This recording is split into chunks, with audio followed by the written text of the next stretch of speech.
쿠팡 2022년도 실적을 스로프트 회계로 분석하고 손익분기점을 예측해 보도록 하겠습니다.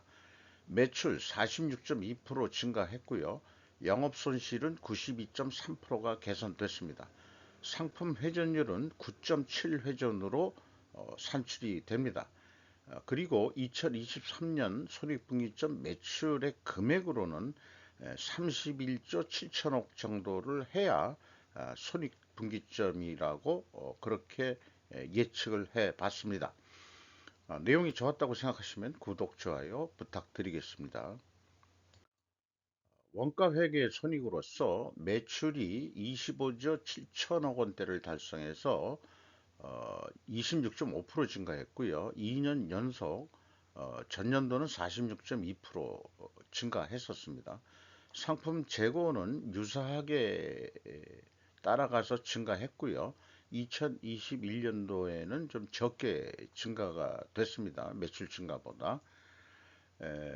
워낙 그 판매 관리비 금액이 그 크기 때문에 계속해서 이 금액 이 비용 증가하기 때문에 결론적으로 얘기하면은 2022년도는 영업 손실이 366억으로 크게 줄었습니다.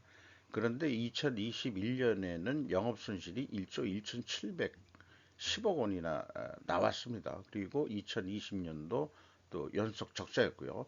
어, 사업 비즈니스 일에 아직까지 흑자를 달성한 적은 없는 것으로 되어 있습니다. 마이너스 96.9%는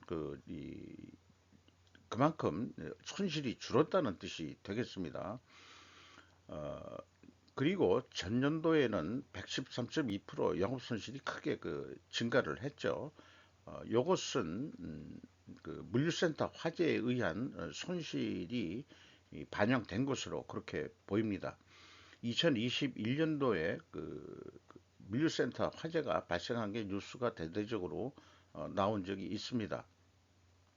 어쨌든 손익분기점이 아닌 원가 생산성으로 봤을 때 1이 나왔으면은 거의 이제 손익분기점에 도착했다. 그러나 이제 재고가 증가 아니면은 손익분기점 달성은 아직 수립법 관점에서는 미흡하다 이렇게 보여집니다.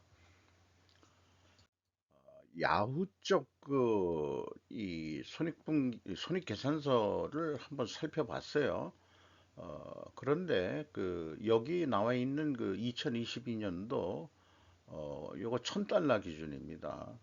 그러니까 1000만, 10만, 100만, 1000만, 억, 10억, 100억, 206억이네요. 206억. 근데 왜 1000원 단위니까 그냥 조로 읽기에 저희가 좀 편할 것 같습니다. 여기에서 1.3배 정도 우리나라 환율이 1342억이니까 한, 한 25조 정도 하는 거 맞게 떨어지겠죠.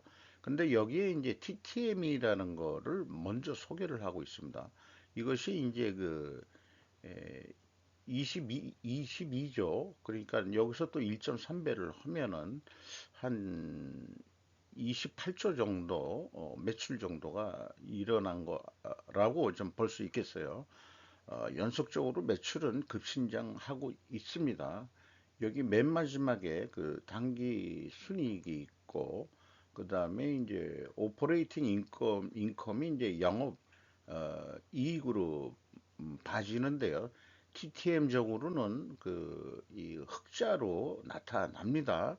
2023년 지금 제가 9월 달에 했기 때문에 요게 한 8월까지의 이 실적이 뒤로 해서 8월부터 12개월 후 뒤로 후행을 한 그런 기간의 실적이라고 볼 수 있겠습니다. 그래서 이거로 보면은 2023년도 영업이익 흑자가 예상이 됩니다. 나머지는 뭐 기타 비용들이고요. 그래서 TTM이라는 것을 좀 배우게 되는데 TTM이 뭐냐 그러면 트레일링 어, 12인가요? 12, 12개월 재무수치 보고의 과거 12개월 연속 데이터를 의미한다. 이렇게 소개를 하고 있습니다. 인베스토피디아라는 데서 그 아담 헤이스라는 사람이 이 소개를 하고 있습니다. 기업의 12개월 후행은 12개월 동안의 재무 성과를 나타내며 일반적으로 회계연도의 종료 기간을 나타내는 것은 아니지만은 최근 12개월 연속으로 투자자들에게 현재와 계절에 따라 조정되는 절충안을 제공할 수 있다. 이렇게 소개를 하고 있습니다. 어, 이런 것들이 우리나라하고 좀 다른 점이죠. 다른 점입니다. 근데 이걸 보면은 매달 공시가 되기 때문에 이런 게 계산이 될 수 있는 거 아닌가? 저는 그렇게 생각을 해봅니다. 우리나라는 이제 기껏해야 아, 이 월별로 공시되는 게 분기로 공시가 되고 있죠. 이런 것들이 좀 차이가 있다고 할 수 있겠습니다. 우리나라는 분기 것도 이 공시가 되려면은 에, 많이 오래 걸리는데 이게 TTM이 기간이 어떤지는 확실치 않습니다만은 어쨌든 지금 현재로부터 돌아가서 12개월 정도의 실적이니까 이렇게 매출도 계속해서 이 증가하는 추세라는 것을 보여주기 때문에 투자자들로 하여금 판단을 하는데 유리하게 이렇게 이 작동할 수 있다, 작용할 수 있다 이렇게 생각이 되네요. 이런 것들은 우리보다 좀 선진적이라고 생각을 합니다.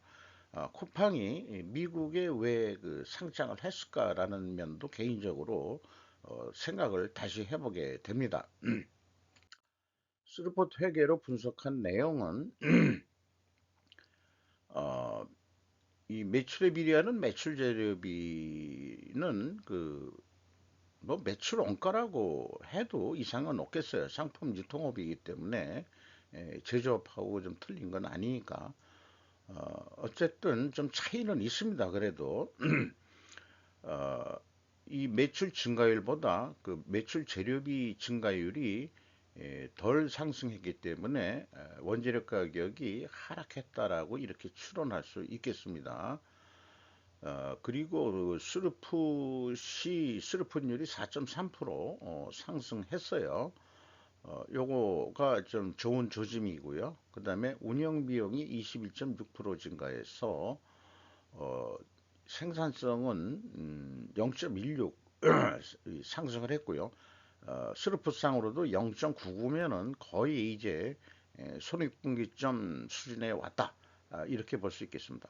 그러나 이제 원가 회계 영업 손실보다는 946억 원 손실로서 579억 원이 더 손실이 난 금액 차이는 보고 있습니다. 재고자산 명세를 보면은 뭐 상품 한 가지 외에는 없습니다. 2022년도에 4천억 원대가 증가했습니다. 평가 총담금이 있는데 2019년도 거는 이 산출할 수가 없었어요. 데이터가 좀 부족해가지고 재고가 근데 지속적으로 증가하고 있습니다. 음, 뭐 이렇게 볼 수 있는데 2022년도가 5,200억으로 제일 많이 증가를 했고 그 다음에 이제 4천억대로 이제 계속 증가를 하고 있네요. 뭐 여기에서 잠깐 실례겠습니다. 여기에서 다시 말씀드리지만은 재고 흐름은 지속적으로 드리는 말씀이지만 상품의 입고 출고액도 좀 알려줘야 된다. 저는 그렇게 주장하는 바입니다. 재고가 이렇게 늘었다는 것은 무엇으로 평가할 거냐? 늘었다, 줄었다가 좋으냐, 나쁘냐에 그런 것을 떠난 객관적인 성과 지표는 상품 매출 회전율로 평가를 하면 될 것입니다. 비용의 성격적 분류인데 다음과 같은 양식에 의해서 한 것은 아니에요. 회사는 비용의 성격적 분류라는 말을 어떻게 해석했는지 모르지만은 운영 비용의 내용만 공시를 했습니다. 그래서 이 매출원가 재료비는 제가 역산으로 그 풀이를 해낸 게 되겠습니다. 그래서 그 MC 매출원가 재료비는 18.9%가 증가했고요. 운영비용은 21.6%가 증가했습니다. 재고의 증가는 비성분 쪽에서 표현할 때는 마이너스로 나타나게 됩니다. 요게 이제 기초 빼기 기말, 요게 왜 그러냐 하면은 어, 뭐 설명을 굳이 또 설명을 안 드리겠습니다. 음, 제조업 쪽에서 한번 얘기를 많이 여러 번 소개한 적이 있기 때문에 이렇게 그 좀 표시한다는 거 그렇게만 말씀드리고요. 그래서 재고가 증가할 때는 결국은 매출 원가가 줄게 되어 있다는 거를 원가 회계는 재고의 증가는 매출 원가를 줄인다. 그래서 최근 제조업에 이 매출 원가 산식의 반란을 일으킨 몇 개 업체를 소개한 적도 있습니다. 우리는 그렇게 계산 안 한다. 뭐 이런 식으로 뭐 저항을 한 건지 원가 회계 그 원가 세계 그 논리에 그런 것도 한 5개 또 소개한 게 있죠. 그래서 그 MC하고 운영 비용의 그 합은 매출원가 더하기 그 이 판매 관리비 합이 되겠습니다. 상품 유통업인데 어떻게 그 가공비가 있겠느냐 하겠는데 일단은 운영 그 비용 회사가 요금 공시를 한 거니까 여기에서 판매 관리비를 빼면은 한 2조 9천억 원대가 뭔가 가공비 이 현장 비용 발생이 있다 이렇게 좀 얘기할 수 있겠어요. 그런데 그 비율이 1%, 0.8% 정도 줄었습니다. 그리고 재료비가 또 좀 증가했고요. 그래서 상품 매입 가격 상승으로 2차 출원을 하게 됩니다. 1차 출원과는 상품이 내려갔다고 보이는데 1차 출원과는 모순되는 이런 걸 나타냅니다. 따라서 그 운영 비용이 제대로 된 금액이냐 하는 의문점은 있지만은 일단 그 감사 보고서에 공시된 금액이니까 일단 인정하고 이렇게 그 산출을 해 본 겁니다. 요거 총 제조 비용은 그냥 그 총 그 이 영업 비용, 영업 비용이라고 얘기해도 좀 그렇고 어떤 매출 원가에서 이제 그 재고 변동을 합한 금액이 되겠습니다. 어, 총 상품 매출 비용 뭐 이렇게 말을 붙여야 될까요? 적절한 용어를 아직 생각해내지 못했습니다. 상품 유통업에서 총 제조 비용을 그 산출하는 방식은 이렇게 그 나타냈습니다. 요 운영 비용에 대해서 그 좀 알려드리기 위해서 별도로 한번 그 표시를 해봤어요. 인건비가 한 4조 5천억 정도 나가고 있습니다. 2020년에 비해서 2021년에 거의 뭐 더블로 더블 정도는 아니지만 거의 한 7, 80% 올랐습니다. 그리고 그 서비스 이용료라는 게 있고 그 다음에 운반 및 임차료가 매우 그 큰 금액을 차지하고 있습니다. 그 운반비가 올라간다는 얘기는 매출이 많이 활성화된다. 택배로 하니까 그렇게 좀 봐줄 수 있겠죠. 광고 선전비도 꾸준히 이 상승하고 있습니다. 증가하고 있습니다. 이런 내용의 그 어떤 그 비용 내역을 좀 인식할 수 있었습니다. 상품의 증감 및 상품 매입액 데이터를 뺀 전체 운영비만 내역을 현재 공개했다. 이렇게 다시 한번 소개를 해드리고요. 감사 보고서입니다. 재고자산 매출원가 회계 투명성 검증 3단계로서 이 3단계 그 현금 흐름표만 먼저 우선 말씀드리겠어요. 그 1단계, 2단계는 제가 아까 맞춰준 수이기 때문에 의미가 없겠습니다. 현금이 4,655억 원이 나갔는데 이 재고자산은 4,028억이 증가한 것으로 되어 있어요. 그러면은 627억의 현금이 어디로 날라갔다.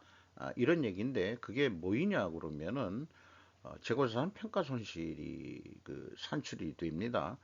이것을 더해주면은 맞아야 되는데 2020년도는 일치를 했어요. 근데 2022년도는 6억 4,600만 원 차이가 있는데 이것이 무엇인지는 확실치 않습니다. 추적할 수가 없었습니다. 2021년도는 또 차이가 1,669억 원이나 있는데 요것이 아무래도 그 물류 화재 센터 때문에 화재 손실에 의한 폐기 손실 이런 금액이 아니겠느냐 이렇게 이제 해석이 됩니다. 그런 것들이 감사 보고서에서는 친절한 금자씨가 안 되죠. 감사인들이 회계 법인들이 그래서 친절한 금자씨한테 가서 회계 법인들도 어, 좀 배워야 되지 않겠냐 이렇게 좀 생각을 해요. 요거는 뭐 고급 아니 그 아재 유머라고 좀 봐시면 되겠습니다. 감사 보고서는 이제 그 일반 상장 사업 보고서 내는 것보다도 뭐 그 최소한의 요건만 공시하는 것 같습니다. 운영 비용에서 인건비만을 그 표현을 해 봤는데요. 왜 그러냐면 인당 인건비가 얼마인지가 궁금해서 그런데 감사 보고서에서는 찍을 수가 없습니다. 그래서 검색을 해 봤어요. 채용 정보라는 데서 거기에서 인원수가 나온 게 19,388명이 됩니다. 그런데 그 인건비를 나누면은 무려 2억 3,300만 원이 나옵니다. 2022년도에. 자, 이러면은 이것은 대한민국 어떤 직장보다도 신의 직장이라고 볼 수 있지 않겠냐. 그래서 이 직원 수에 대해서는 좀 더 객관적인 데이터를 좀 입수를 해볼 수 있었으면 하는데 현재로서는 어떻게 알 수 있는 건지 직접 물어보기도 어렵고 어, 뭐 물어보면 왜 그러냐 뭐 이런 거 글쎄요 누가 담당해 줄진 모르지만은 뭐 굳이 제가 그런 게 핵심적인 지금 이슈가 아니니까 그 원가 회계와 그 스루프트 회계의 차이지만 상품 유통업은 원래 차이가 없는데 있는 것을 보면은 에, 뭔가 이 상품을 사가지고 추가 부가가치를 애드하는 작업들을 하고 있는 것으로 보입니다. 운반 및 음차료 아까 증가한 거 미리 말씀드렸고요. 광고 선전비가 또 좀 증가하고 있다는 게 에, 그렇습니다. 경영평가지표로서 상품 회전율이 상당히 좋았어요. 연간 근데 계속 떨어지고 있습니다. 2022년도에 9.7회전까지 떨어졌어요. 상품 재고가 너무 많다.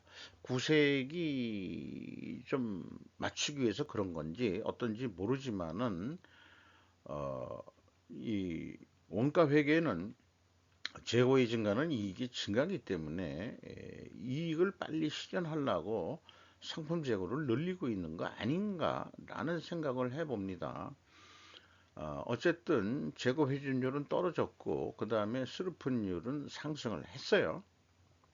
이렇게 역방향이면 분식회계 개연성 가정을 합니다. 회사가 반증을 하려면 상품 매입 가격 상승과 판매 가격 상승으로 입증해야 됩니다.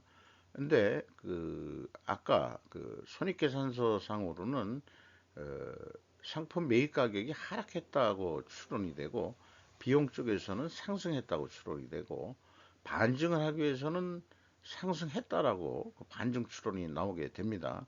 그런 것을 입증할 방법이 있겠느냐? 그것은 좀 뒤에 말씀드리기로 하고요. 그래서 생산성이 0.99면은 슬퍼 손익에서도 얘기했지만은 거의 이제는 손익분기점에 다다랐다. 이렇게 말씀드릴 수 있겠고요. 어, 투하자본 이익률 이런 것들이 이제 많이 관심을 쏟고 있는 거죠. 상당히 마이너스 쪽으로 헤매다가 마이너스 6%면은 엄청 개선이 된 거죠. 전년 대비로는 232%가 상승이 됐습니다. 대단한 이 2022년도에 성과의 상승이 있었습니다. 만약에 이 레버리지율을 보면은 2021년도에 이자 부채율이 202.3%인데 국내 기업이라면은 국내에 상장된 기업이라면은 채권은행들로 하여금 경영권을 뺏겼을 거예요. 아니면은 또 상장 폐지가 됐을 수도 있습니다. 그런데 그 미국의 뉴욕 증시에 그 올렸다고 한다는 것은 이러한 국내의 그 증권 그 규제 이런 시장을 알기 때문에 쿠팡은 또 미국에서 공부한 친구로 알고 있습니다. 그 쿠팡 사장이 돈을 모으는 것도 뭐 여러 가지 인맥이 있어서 그랬을 거고요. 또 일본의 그 이 손정희가 또 투자를 했다 하는 얘기도 뉴스가 많이 들어오고 있는 회사죠. 어쨌든 이게 이 레버리지율이 73.5%로 크게 감소한 것은 자본 증가에 의한 그 감소로 되겠습니다. 그래서 재고에 대해서는 저는 뭐 그 오늘도 내일도 그 뭐 제가 그 깡마른 여자를 그렇게 좋아하는 건 아닌데 나름대로 좀 쿠션은 있어야 되겠죠. 좀 볼륨이 있어야 되겠고 이 정도면은 쿠션이 있는 그 융통성이 있는 그 재고를 운영하는 수준이 돼야 되지 않겠냐. 그런데 그 쿠팡이 그 재고가 계속 늘었다 하더라도 2021년까지는 회전율이 20 뭐 4회전 정도 이상이거든요. 그런 보름치 재고 정도뿐이 안 가져간다는 얘기인데 2022년도만 회전율이 좀 낮아졌어요. 그게 문제가 돼가지고 지금 그 정도면은 이렇게 그 뚱보가 돼가고 있다. 이렇게 이제 비주얼하게 보여드릴 수 있겠습니다. 쿠팡이 이런 그 좌측에 있는 이런 상태의 재고 관리를 해야 돈을 더 벌 수 있을 것이라고 저는 주장할 수 있겠습니다. 이 그 분식회계 개연성 그 가정은 이 결과론적인 거로 비교해서 나온 결과들을 제가 표시한 건데요. 역방향이 왜 분식회계 가정이냐? 회전율은 하락했고 수르프율은 상승해서 역방향이기 때문에 그렇다. 반증을 하려면 상품 매입 가격이 상승해야 되고 판매 가격도 상승해야 된다. 그렇게 반증 추론이 나오게 되죠. 이것을 그 또 충분 조건 논리로 다시 그 생각을 해 본 거고요. 입증을 하려면은 그 이 역방향이면은 입증할 때 검사 입장에서는 원재 여기 원재료라고 표현했습니다만 쿠팡인 경우는 상품이라고 보시면 되겠죠. 상품 매입 가격과 판매 가격 추이가 역방향이면이 현재 역방향인 거로 어, 입증이 될 수 있을지 모르겠어요. 이것은 이제 그 검사 입장이지만은 궁극적으로 제가 그 분석하는 입장은 반증을 회사를 위해서 반증하는 거 원재료 가격 및 판매 가격 추이가 그이 순방향을 입증하면 됩니다. 그런데 상품 유통업은 그게 그 감사 보고서에 상품 매입 가격이나 판매 가격을 어떻게 그 수만 가지를 어떻게 할 방법이 없을 거예요. 근데 어떤 그 이 분류를 통해 가지고 무슨 군 해서 전체 그 매출 금액에서 출고량에서 이, 그 재고량을 나누면은 상품 회전율은 나올 수 있다고 저는 믿습니다. 그런 걸 공시하기 귀찮으니까 안 하고 있는지 모르지만 그래서 필연적으로 존재할 다른 증거를 우리는 찾아야 되는데 이게 이제 재고 회전율을 수량으로 산출해서 이게 이제 개별 산출하는 뜻은 절대 아닙니다. 그러나 전산화가 되어 있다 그러면은 충분히 다 해가지고 평균을 낼 수 있을 거라고 저는 강력하게 믿습니다. 지금 전산화 시대에 이 정도 관리는 해줘야 되는 거 아니냐라고 생각을 합니다. 그리고 아까 말씀드린 대로 재고 흐름으로 여기 뭐 원재료지만은 상품의 매입 및 사용액도 얘기를 좀 해줘야 된다. 표는 이 제조업 기준으로 만들어서 그렇습니다. 그래서 아쉽게도 그 상품 매입이나 제품 판매 가격, 상품 매입 가격을 그 추이를 알 방법은 없겠어요. 그래서 증거는 없고 추측만 난무하는 상황이면 검증할 수 없는 영역이다. 결국 반증을 하는 데는 에, 데이터가 부족해가지고 알 수가 없다. 이렇게 좀 말씀드릴 수 있겠습니다. 원가 회계 이 패러다임으로 예측해 보는 그 2023년도 매출액은 손익분기점을 예측을 해봤어요. 영업이익을 제로로 보고서 가공비라든지 생산재료비가 판매 실적만큼 더 증가할 거라고 보는 겁니다. 그러면은 그 31조 3,500 591억 원 정도를 하면은 제로가 된다. 이렇게 되는데 그냥 밑에 우수리는 떼고 31조 3천억을 하면은 영업이익이 실행 결과는 4천억 정도 이익이 날 것 같다. 왜 그러냐? 상품이 지속적으로 이렇게 증가한다면 말이죠. 그런데 거꾸로 25% 상품 재고액을 줄인다. 재고만 회전율을 뭐 줄인다 이런 얘기가 아니고 어, 그 재고를 줄이면은 회전율은 아마 올라가긴 갈 거예요. 적자가 여전히 5천억대 적자로 될 것이다. 이렇게 되겠습니다. 이게 이제 원가 회계의 맹점인 거죠. 그래서 그 스루프스루 그좀 이제 전환되어야 될 세대 시대가 오지 않았느냐 저는 계속해서 그렇게 좀 주장하는 바입니다. 어, 그 스루프 관점이든 어떤 관점이든 이건 스루프 관점으로 손익계산서를 계산하는 단순한 방법이 있어요.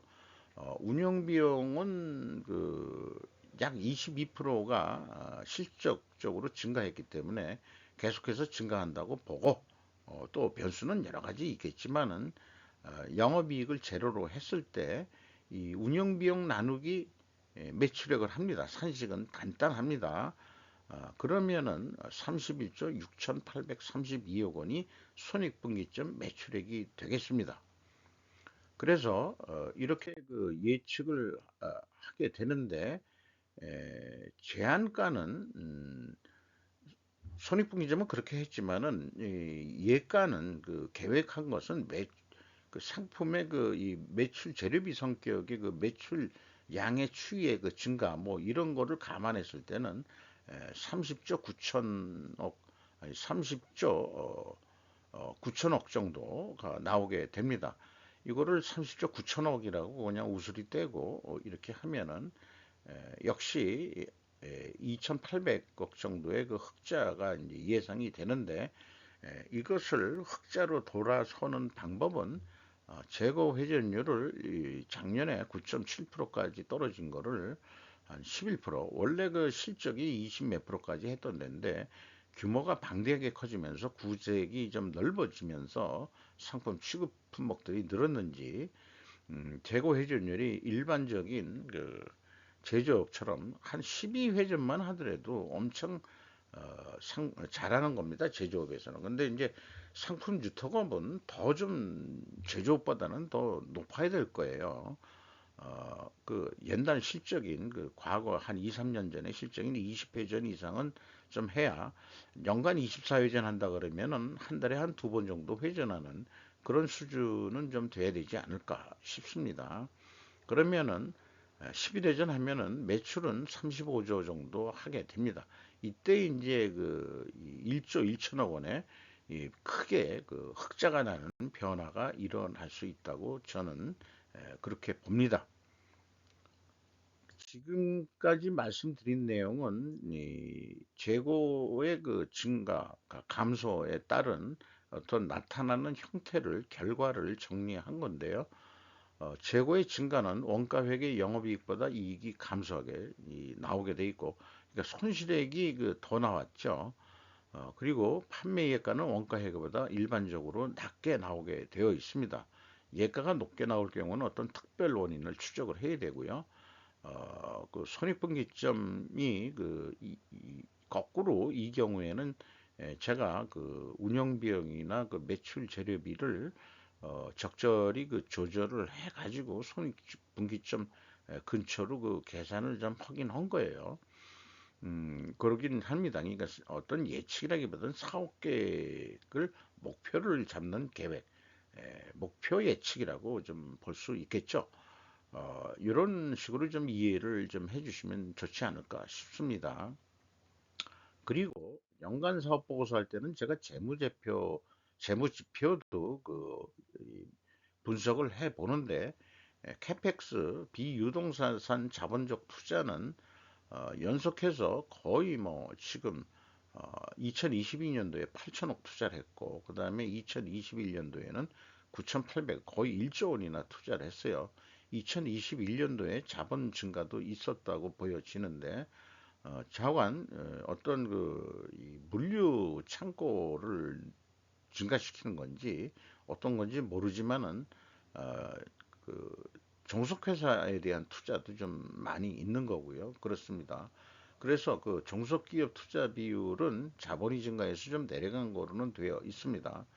EAT 세후 현금은 현금으로만 봐서는 2021년도까지는 적자지만은 어, 2022년도에 실질적으로 1조 2천억 원의 현금 순이익이 있었다.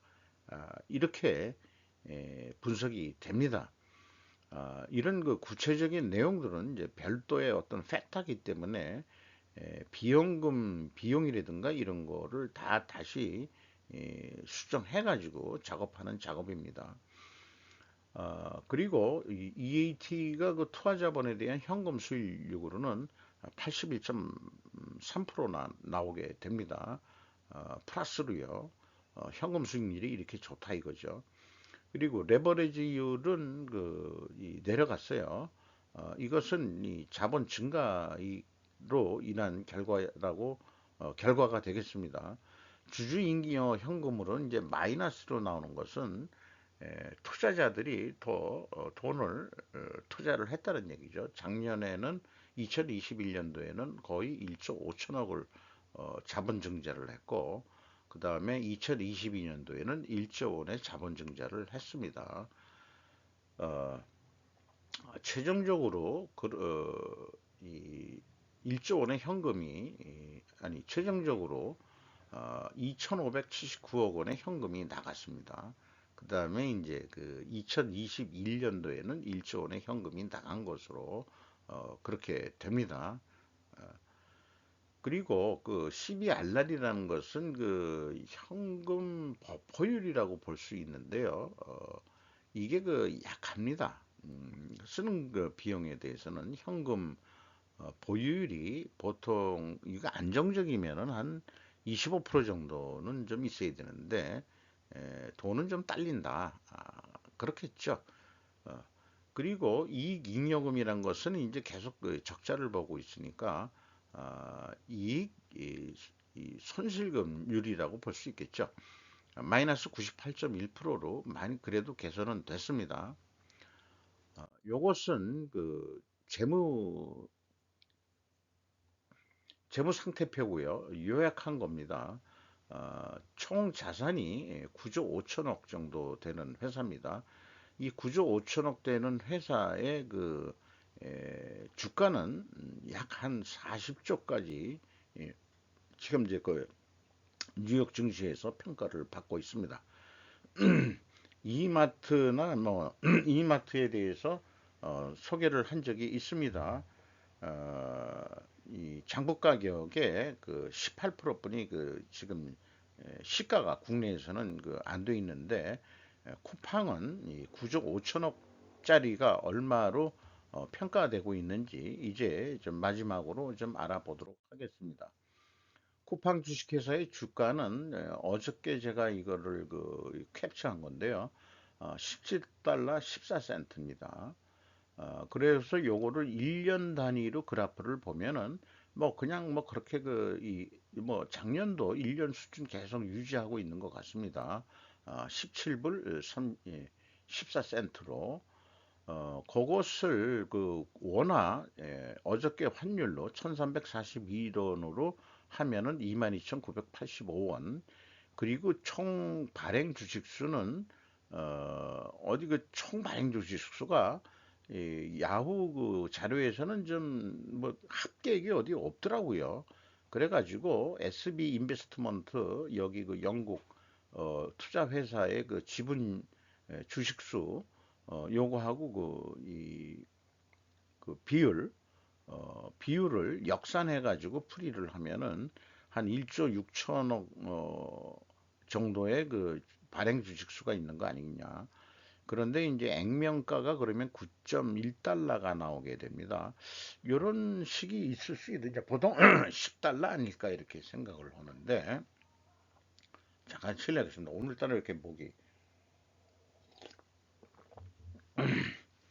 어쨌든 뭐 이렇게 그 이 근거 있는 추적을 해가지고 했을 때 9달러라 하더라도 장부 가격은 그 이제 260 달러가 되겠죠. 요거 시가만 이제 원화로 제가 한 건데요. 그래서 시가총액을 또 원화로 요것도 환산을 한 건데 36조, 37조 그러니까 거의 뭐 이제 거의 한 40조 기업이 돼간다.